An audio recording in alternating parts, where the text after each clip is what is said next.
কুষ্টিয়ার জগতী দেশের প্রথম রেল স্টেশন। 1862 সালের 15 নভেম্বর ভারতের নদিয়া জেলার রানাঘাট স্টেশন থেকে একটি ট্রেন এসে প্রথম থামে এই স্টেশনে। আর সে ট্রেন দেখতে ভিড় জমাতো মানুষেরা, কিন্তু অযত্ন অবহেলায় 160 বছরের পুরনো এই স্টেশনটি এখন প্রায় পরিত্যক্ত।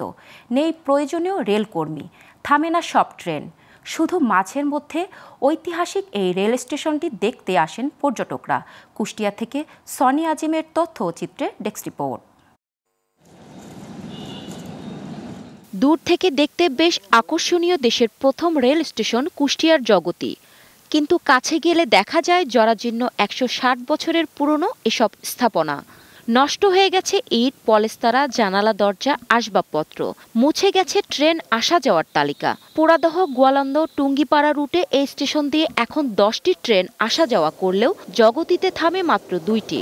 এই স্টেশনে গেটম্যান ছাড়া নেই কোনো কর্মী। এক সময়ে জমজমাট স্টেশনে এখন যেন ভুতুড়ে পরিবেশ। দীর্ঘদিন ধরে অযত্ন অবহেলার কারণে ঐতিহাসিক এই স্টেশনটি এখন প্রায় পরিত্যক্ত। তারপরও দেশের প্রথম এই রেল স্টেশন নিয়ে গর্ব স্থানীয়দের। সংস্কার করে সংরক্ষণ করার দাবিও তাদের। পাক ভারত মহাদেশেই মধ্যেই এই স্টেশনটা পরিচিত এবং এর একটা যশ রয়ে গেছে। আমরা এই সুবিধার থেকে বঞ্চিত হচ্ছি। এই স্টেশনের এই জরাজীর্ণ অবস্থায় আস্তে আস্তে লোকবল কমে গেল। কয়লার ইঞ্জিন চলতো এখানে, তারপরে আপনার পাম্প চলতো, এই ইঞ্জিনে পানি তুলতো। সেই জিনিসটা আমাদের চোখের থেকে হারাই গেছে। বইয়ের পাতা ও গল্প শুনে মাঝে মধ্যে এই স্টেশন দেখতে আসেন পর্যটকরা, তবে হতাশা নিয়েই ফিরতে হয় তাদের। অনেক যাত্রী আমরা আসা যাওয়া করতাম, তখন অনেকগুলো ট্রেন এখানে থামতো, এখন তো আর নাই। স্টেশনের সংস্কার হলে এলাকার জন্য ভালো হতো।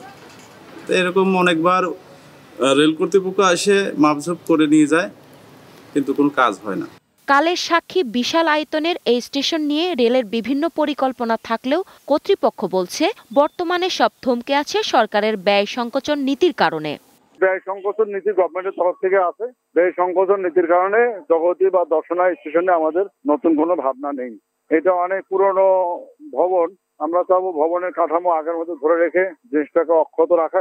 শিগগির স্টেশনটি সংস্কার করে পুরোপুরি চালুর উদ্যোগ নেবে রেল কর্তৃপক্ষ, এমনটাই প্রত্যাশা কুষ্টিয়াবাসীর। Global television news desk.